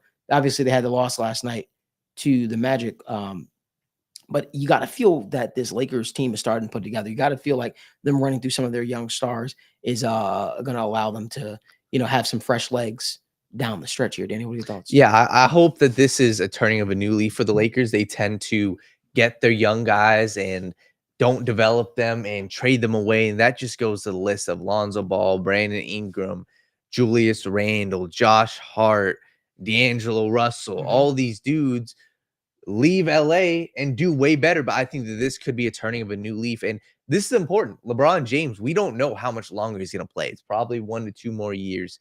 And you've got to develop your young guys. And I think Dalton Knecht, like LeBron said, everybody was laughing with him saying, oh, he's always lying and saying he thought of this. I truly believe that they knew they got to steal in Dalton Knecht as soon as they drafted him. Oh, yeah. I mean, you can't believe he was there. Yeah. And it's like, it's as simple as go look at that dude play in college. And I can understand maybe he's older, maybe played multiple years. He's not a freshman, but that dude could play and he could shoot the damn ball. And I think that he's a huge piece of what they could do in the future. So it's amazing what happens when you have a coach that's actually dedicated to the long-term future of the Lakers versus just the here and now that wants to, just win a championship with LeBron and then move on into the sunset. I felt like people like Darvin Ham, I felt like they were sort of almost riding the coattails a little bit of having LeBron James on their team. Now you have a coach in JJ Redick who left the media industry, which he was becoming a superstar. And now he's dedicated to the long-term Lakers future. And JJ Redick, he remembers being a player that, was, I guess, thrown to the side, if you will. He's huge on player development. He's huge on this youth movement, which is why I think they could have a lot of success. And I'm gonna go a step further, man. I think that if they play their cards right, they might have their star next to AD after LeBron James retires. And I think you feel very, very good about the prospects of that moving forward. I think Dalton Knecht was an absolute steal. I think Dalton Knecht can be a franchise piece, and I do think Dalton Knecht could be the score that they were looking for. That at points in times, I would say D'Angelo Russell sputters. Like he can go for 25 a night, and then the next night he'll probably go for 5 points. Yeah. Austin Reeves can give you anywhere between 10 and 32 a night, and that's a huge margin. When you got people like AD and LeBron James playing the way that they are, that they are currently. LeBron's 40 years old. I mean, look at the way he's playing right now. And now you have a superstar in Dalton Knecht. I'm sorry, whoa. I was gonna say, wow. Yeah. Bring that back. You have a potential superstar in Dalton Knecht that could really alleviate some of the pressure. And you're making faces over there when I said potential superstar. A superstar is tough for me. But Daniel, you're the same guy that says D'Angelo Russell. I never said he's a superstar. You were super high on D'Angelo Yeah, Russell. but superstar is different for me. I never said it. Dalton Knecht better than, and it will be better than D'Angelo Russell. Of course. But Dalton Knecht will be better than Austin Reeves, of right? course. So you got to look at when the Lakers won a championship with the Avery Bradleys of the world, with the Kentavious Caldwell-Popes. What did they have? The Danny Greens of the world. They had guys that could score. And if you look at it right now, when they get Jarrett Vanderbilt back, when they get Rui Hachimura back, they now have guys, right? Their bench is deep now. Yeah. They're looking good now. No, I'm with you. And that was the one thing that was missing for the Lakers. When LeBron, we always talk about the non-Jokic minutes. What about the non-LeBron minutes? Mhm. Right? We all know the Bronny James is on the roster because of nepotism, because of who his dad is. He doesn't offer anything to the Lakers. But when you look at the Lakers bench as a whole, Gabe Vincent, a move, their team, their pieces on this team that we're not talking about that genuinely helped this team. Jackson Hayes, if he works out, whatever this legal issue that's going on with him, he's a guy that was emerging as a young player as well, being able to be that center. And then you got Christian Koloko, another guy, strong rebounder that can offer up some stuff when Anthony Davis is off the court. Mm-hmm. To me, it's been so impressive to watch what the Lakers bench is doing when those guys are off. Yeah. And that's what I think for me, and this is something I've kind of come to the conclusion recently in the NFL and in the NBA, that coaching is such a huge factor. And this is just in life in general. It matters. I believe that superstars will always find a way to work. I don't care who you put them with. There's certain people, and whether that's in life or that's on the basketball court, on the football field, there's certain players that no matter where you put them, they will work. But then there's other players that just need some guidance. And I think that Dalton Knecht landed in the perfect spot, because you look at JJ Redick, and I'm going to give him all the props in the world. He's a player where he knew his role. He wasn't a superstar. He was, and I think Dalton Knecht can be better than JJ Redick. But to have a coach like that knows the feeling of how to curl off of screens, what it feels like to get hot at the right time, to be in that flow state as a shooter, to be in a situation for Dalton Knecht when he's got a coach that can understand exactly what his mindset is, that can say, hey, Dalton Knecht, here's your first game that you've ever started in the NBA. I'm going to get you in rhythm right away. The first play I'm going to draw up is for you so you can be confident. I think that there's so much to be said about having a coach and having a mentor and having somebody that you can put your trust in and say, hey, I'm starting for the first time. And the fact that he went out and dropped 37 points and the entire fan base, the entire team is hyping him up, I promise you, people remember that shit. And that gives him so much confidence for the rest of the season. He could go on cold stretches. He could have games where he's not scoring, but he will forever remember, hey, at least I know what I can do when I'm at my best. And at my best, I can drop 37 a night and I can hit 9 straight threes. So I give JJ Redick all the credit in the world. And I think that having the situation, having the environment, I'm just going to say it like Darvin Ham, there's levels to coaching. And I'm fully ready to say, maybe I'm buying too much into this, but I look at what Darvin Ham was saying and how he was running his offense. LeBron James and Anthony Davis were running that team with Darvin Ham. Can I just say something real quick, though? Yeah. It's just interesting to me, Mike. So if you don't know this, Daniel's a huge JJ Redick guy. Like he has been even when he was in the media. Yeah. And you've preached so much about how you love JJ Redick and how much of a culture change, how much of a game changer he could be, and coaching matters and all this stuff like that. We saw a rookie Dalton Knecht drop 30+ points the other night. Yeah. And you talked about how much JJ Redick, was a player and how he understands the ins and outs of the game and how he can get the best and how coaching matters. But you disagree with what I said when I said I don't think Dalton he's a Knecht could be. superstar. I said he could potentially be a superstar. I don't think so. I view superstar. What do you mean? If you think that Yeah. if you think Dalton Knecht, right, has any potential positives to add to his game as a if you think about him as a rookie, you saw what he's done already so far, and then you pairing him up with a guy that you think the world of and a coach and JJ Redick, you gotta have hopes that coach can get the most out of a Dalton Knecht. You saw what he did. Most people are saying that Dalton Knecht could be a star in this league. They really believe he could be a star in this league. Well, that's where and maybe I'm drawing the line. I view superstar as top 8. No questions. Who cares about that? I'm talking about he could be a star for this Lakers. Yeah, team. I view star. Superstar. No, I view that totally different. Okay, I'm sorry. I apologize. I think he could be a star for this Lakers team. Totally. I think that, and guess what? You don't need a goddamn superstar to win a championship. How many superstars didn't win championships? I will say this: if you have a pairing of, I think that there is a world where Anthony Davis and Dalton Knecht are the 2 best players on a championship team. I can give you that. I think that's fair to say. I think that you can build a team around those 2 guys. And I think at his ceiling, what Dalton Knecht could be, I think he could be a pairing to an Anthony Davis. Okay. Yeah. So that's what I'm saying. You can't preach about how highly you view JJ Redick and then say you don't think that Dalton Knecht could be a star. Well, no, that's what I view it differently. Like I said, I think superstar. Like I'm not bashing Dalton Knecht. Oh no, we wouldn't allow that. Well, I'm not. I think that superstar for me, I'm talking Giannis. I'm talking like LeBron James, obviously. I'm talking Anthony Davis at his peak. Like Anthony Davis, even before, this season, you could say wasn't a superstar. He wasn't consistent. What? He wasn't. Outside of He his wasn't championship, consistent, but everybody knew at Anthony his peak. But his whole thing was Anthony Davis's whole thing was he wasn't available.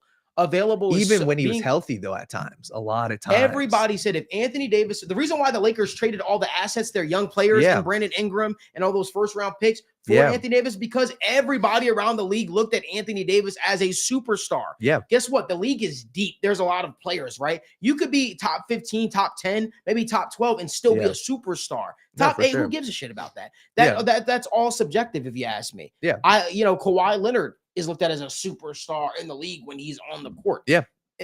The fact of the matter is Anthony Davis had always had this potential. Yeah. It was just a matter of getting a coach that was able to unlock it. To me, there was too much backyard basketball. It was like me and you going out there playing basketball. Hey, set a screen. Now you have a coach that's willing to draw up plays and stuff like that, not going off of so much emotion, even though JJ is a pretty emotional guy. I think that the return of what Dalton Knecht could bring for this Lakers team could be massive down the stretch. And the fact that they're getting him this experience now, Mike, by the way, when it comes to football, isn't it crazy what happens if you give a young player experience now, right? Versus throwing them into a big game, right? And seeing what they could potentially be. I wish teams around the sports were looked at that from basketball to NFL. Give young players an opportunity early on. So that way, if you need to rely on them in a massive moment, the lights aren't too bright for them. The lights aren't too big for them. Just my thoughts, just my 2 cents. But when it comes to Dalton Knecht, I think Dalton Knecht will be massive for the Lakers going down the stretch. Mike, is there anything that you want to add when it comes to the Dalton Knecht thing? Is Dalton Knecht the missing piece for the Lakers? He might be. I don't know. But they've been missing scoring. Yeah. That's a real big thing. The Lakers have been missing scoring. They've been relying on guys like Austin Reeves and D'Angelo Russell too much. D'Angelo Russell, the most inconsistent player on this Lakers roster. I'm as a very casual NBA fan, I'm just thrilled to see how a team progresses through the season and the playoffs with a podcaster as a head coach and a 40-year-old guy as an offensive focal point. So those are the storylines I'm looking out for. But you guys are on a different wavelength here. So Dalton Knecht, we'll see. Superstar, I'm on Daniel's side here. Yeah, superstar, that's reserved for the highest regard. I was more so saying star. Daniel's definitely not as high on Dalton Knecht as I am. I disagree. Yeah. We're on the same page. We're agreeing more than we disagree. I think, like I said, my simple state is I think he could be. His ceiling is being a 1B to Anthony Davis and on a championship That's team. enough to win a championship. Of course, team, I'm right? with you. Right. So I'm with you. You slot LeBron James into that, and now Dalton Knecht is in a situation where he doesn't have to be that next star next to Anthony Davis. The whole point is Dalton Knecht the missing piece for the Lakers? Meaning this season, could he potentially be the missing piece for the Lakers for this season? I think the answer is yes, because you still have LeBron James on the team. You still have Anthony Davis, obviously, on the team. You still have those guys playing at an all-time elite level. If Dalton Knecht could be a third star next to them, you're sitting freaking pretty with the offensive prowess that a guy like Austin Reeves adds and what D'Angelo Russell can add in spurts. That's all. That's the whole thing I'm saying. So yes, 100% Dalton Knecht could be the missing piece for the Los Angeles Lakers. Hey, listen, it's Fantasy Football Fridays here at TWSN. It would not be a Friday if we didn't talk fantasy football. Damn, we've been live for a while already. Wow. But let's jump right into it. Mike, first and foremost, I know we're usually virtual. How is your fantasy football team doing? Daniel's gonna take it away after that. So about the same as last week. Wide range of outcomes for my teams. I hit on it last week. Drafting wide receiver heavy this season. It's been a struggle. Been able to, just with all the injuries and whatnot, been able to recover in some spots. Not been able to recover in others, but I think it'll end up being a solid year with a championship team or two. Championship team or two. I like that. And before we get into this fantasy start sets, once again, make sure you guys like this video and drop down all your fantasy questions. Before we get to the start sits, I want to talk about teams that are heading into the playoffs, right? Let's say my team isn't doing so well. What would you suggest? Are you suggesting, trades? Are you suggesting rolling with the team waiver wire? Let's say if my team, hey, I'm 2 games behind and I've got a couple weeks left. What would you suggest I do for my team? And obviously it's subjective, but would you suggest trying to trade for plays? What would you do? Oh yeah, if you're like on the bubble and Yeah. it's like within the realm of possibility that you make the playoffs, you have to just go all in now. And I think the really the biggest factor there is like they say it about just generally the NFL, but it's true of fantasy football as well. The best ability is availability. Mhm. And with between weeks 12 this week and week 14, 12 teams will have their bye week. Wow. We have 6 teams on bye in week 12 and week 14, and those are 2 of the last 3 games of the fantasy football regular season for most teams. So if your team is going to be loaded up on buys in those weeks, you like whether you like it or not, you might just have to sell those guys a little bit of a discount just so you can have like starting caliber players in your lineup if you're in must-win situations. So for most teams, for most leagues, the trade deadline is this week or next week at the very latest. So make those moves now, evaluate what your lineup is going to look like in these next 2 weeks and make plans accordingly, because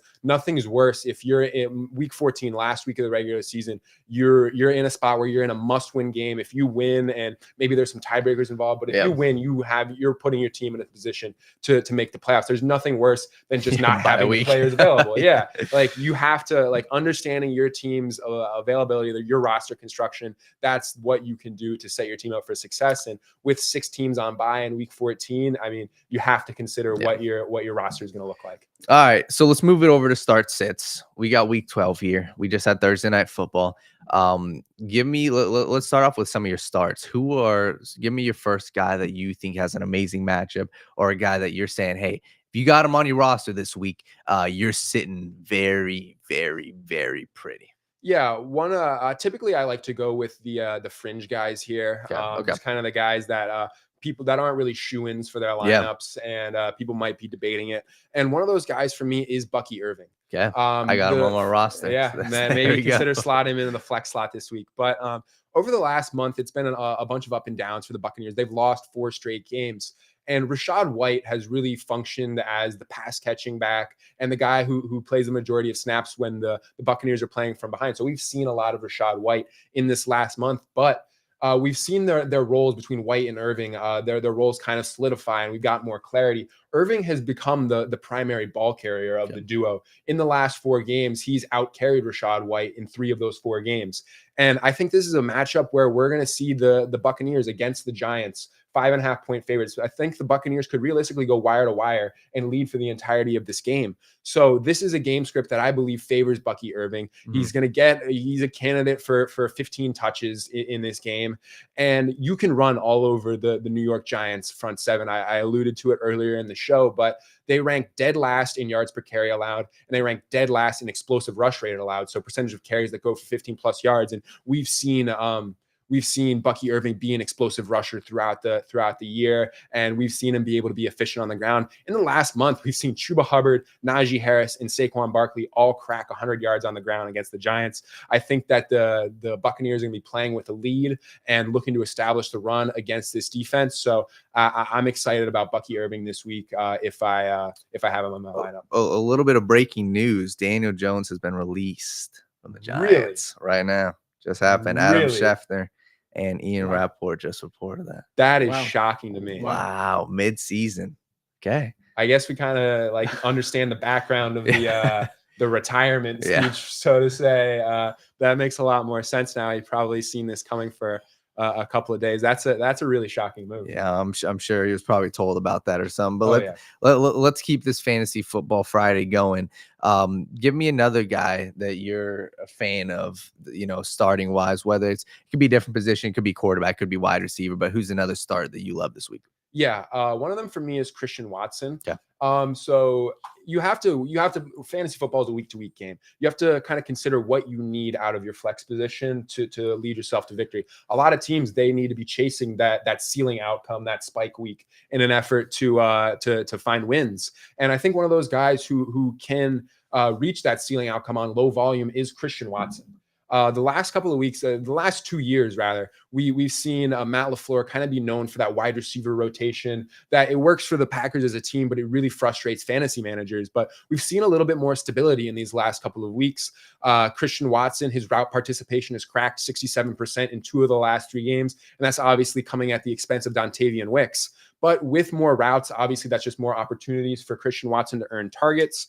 And as he's approaching becoming a full-time player, he sees those downfield looks. He draws looks in the end zone. And last week we saw him rack up 150 receiving yards. So I think that goes a long way in making himself a more regular player in the lineup, kind of icing out Dontavian Wicks. And obviously just being on the field is huge for his future outlook, but he's just generally, his archetype is one of those guys who can reach that ceiling just because he sees those deep targets. He's just a massive physical body in the red zone. So he gets those end zone looks. So he can get to those high end outcomes without a lot of volume, but with his increased usage and his increased snap share and route participation, he could see increased volume as well. I love it. So before we get back to one more of your starts and then some of your sits for the week, we got a couple questions from James O'Hara, the guy. He said, Rachaad White or Bucky Irving versus the Giants? That one's really a toss-up. Okay. Given what I expect to be the game script of the Buccaneers leading most of the way, I like Irving because it's really strange with those guys kind of ping pong. They both have a pass catching skill set. They prefer Rachaad White on the passing downs, but we've seen Bucky Irving draw 6 targets in a game. They both get usage at the goal line, so you can't really bank on either of those guys. They kind of ping pong around. But I'm going Irving. I expect him to rip off a couple of long runs and potentially push for a career high in touches. Gary Jellison, our guy, said, is Tua a starter again? And does that bring the value of Tyreek Hill and Jalen Waddle up? So Tua is one of those kind of spot start kind of guys. You're not relying on your lineup every week. This week against the Patriots, it's not a super strong matchup. I'd be looking for a better streamer like his opponent, Drake May. He can create explosive plays on a whim. He's averaging over 40 rushing yards per game. He's used at the goal line as a rusher. So I'd be chasing if it's not a consistent starter that you have, I'd be looking for a rushing quarterback. Or I doubt Justin Herbert's on waivers at this point in many leagues anymore, but he's got a phenomenal matchup with the Ravens. So I really wouldn't like rolling with Tua this week against the Patriots. In terms of Hill and Waddle, yes, his presence in the lineup is absolutely massive for them. I know we've seen some struggles from Waddle recently, and that's a whole nother conversation. But obviously, Tua's presence in the lineup is a boost for Hill and Waddle. I'm pretty high on what Tyreek Hill can do this week, but I'll touch on that in the betting portion of the show. So we'll save that for a little bit later. I love that. And we got one more or two more questions. I'm pretty sure this is Brian Robinson or Austin Eckler this week from James O'Hara. Okay. Yeah, so that's another one that is really heavily driven by game script. I mean, you everyone who's an NFL fan kind of knows Austin Eckler, the more pass catching type. Brian Robinson, the ground and pound, not really playing on third downs. Against the Cowboys, this is a Brian Robinson game. The worst rushing defense in the NFL, with Cooper Rush under center, just a really struggling offense.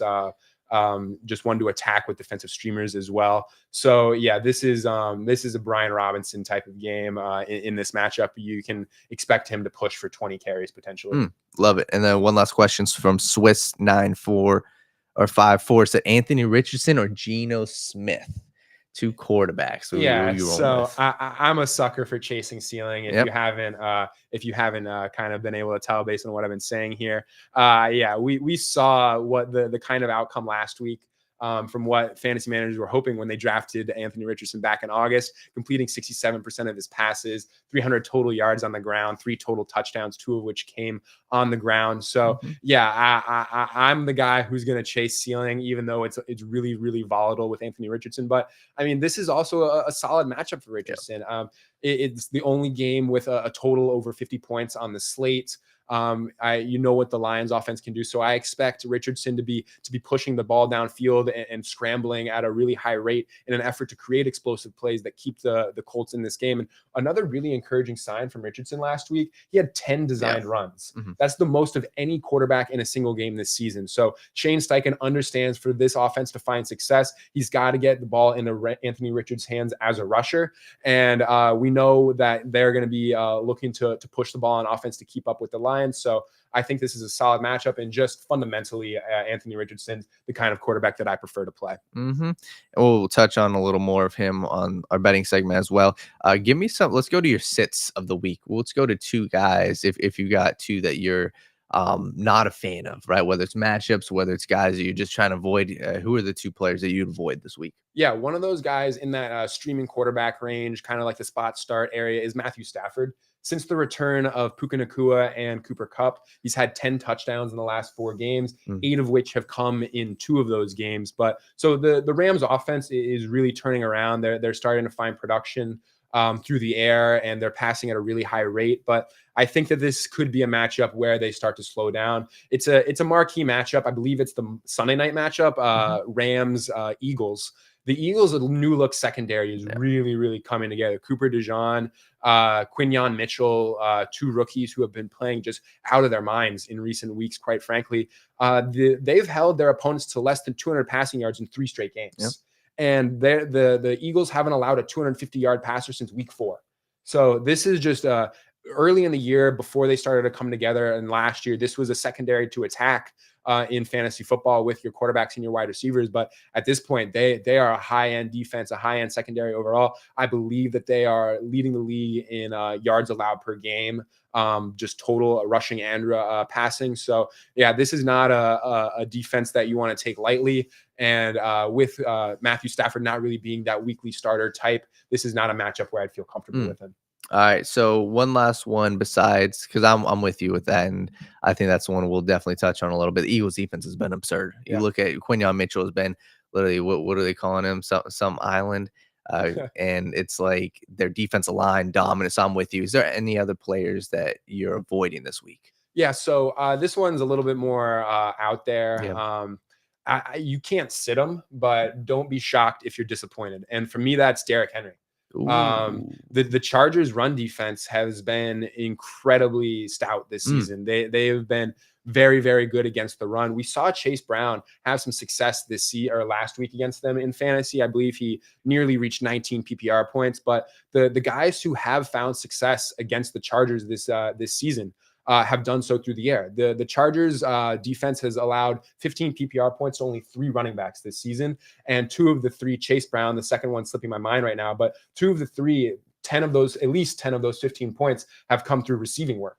So the only running back to eclipse 10 points from rushing production alone, so touchdowns and yards, has been James Conner this season. He rushed for, I think, 107 yards against the Chargers, but they've only allowed 2 rushing touchdowns to running backs this season. So this has been a really, really tough defense to get the running game going.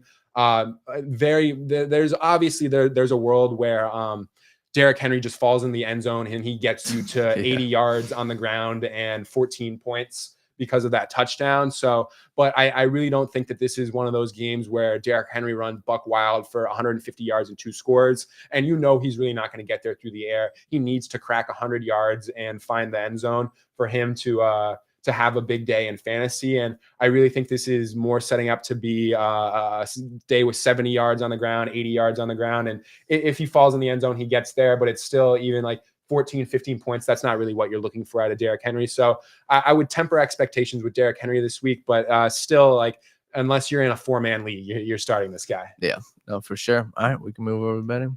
If you guys could do us a huge favor, give this video a like, subscribe to the channel, turn on post notifications so you guys never miss when we go live or upload content. I feel like Daniel's like leading the charge today. I'm not used to this. It's kind of strange. He we can move over to betting. Oh, well, I just no. You ready to we could talk about fantasy football a little longer. No, it's all good. Fantasy football Fridays here at TWSN definitely do not disappoint.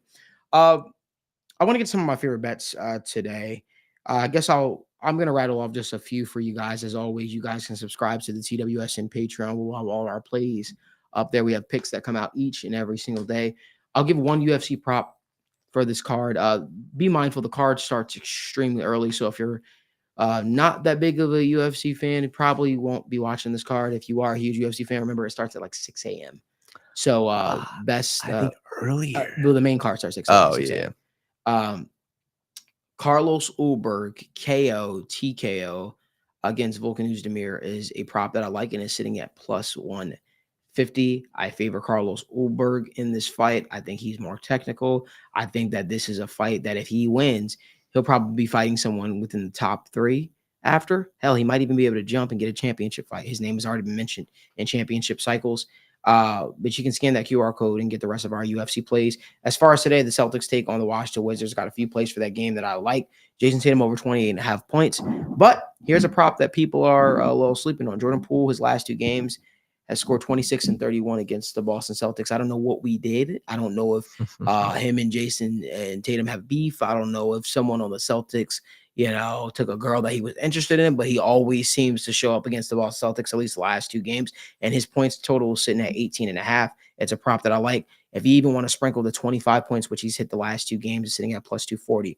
Vegas definitely has this line a little bit too low for a guy in Jordan Poole that has always showed up against the Boston Celtics. I like PJ Washington today against the Denver Nuggets. No Aaron Gordon still in the picture. 15 points at plus 140, 8 rebounds at plus 150. 2 props that I absolutely love. If you want more of the plays, subscribe to the TWSN Patreon. Daniel, the floor is yours. Yeah, definitely a huge fan of those. And the ones that I look at too, I'm with you. I think the Boston Celtics game, that's a beautiful prop. Jordan Poole, I absolutely love that one. I like a weird one in that game. I like Peyton Pritchard's over in points. I like his over in points at 12.5. Pritchard is a guy, and the Celtics have been on record. Jaylen Brown's been on record saying, hey, in games that we play against some of these lower level teams, we tell Sam and Peyton, hey, this is going to be your game. And I think that that's what we got going on here. The Washington Wizards are respectfully garbage right now. And I think this is a game where the Celtics, it'll be a closer game still in the third quarter. I don't think the Celtics will blow them out completely, but Peyton Pritchard's seen 25 plus minutes a night. 12.5 points is, in my opinion, way too low. He's hit that in his past 4 matchups against the Wizards, and 3 of those, he actually only had less than 20 minutes. So him consistently seeing 20 plus minutes a night, I'm a huge fan of that. And if I like something else, I definitely look at, I definitely like Clint Capella. He's got a good matchup against your boys today, the Chicago Bulls. And Clint Capella is a guy where his matchup, when he's got another big center, he always does well. And my concern with him is when he gets benched against teams that are either playing small ball or teams that love to use that stretch big. And while Vucevic can hit the threes, Clint Capella's had a great history against the Chicago Bulls. And I like him at over 20 points and rebounds. We can go. Did you have any NBA or do you have all NFL? I got all NFL. All NFL. Beautiful. Malik, you want to go with the NFL first? No, you can go. I'll save mine for the Patreon. Awesome. Mike, how about you start us off? NFL. Yeah. What do you like? I got 3 plays for NFL so far this Sunday. Typically, personally, I like to get gritty and bet a lot of unders, but I've got 3 overs this week. First is Josh Downs over 4.5 receptions facing off the Detroit Lions. I kind of already talked about it with Anthony Richardson, expecting them to.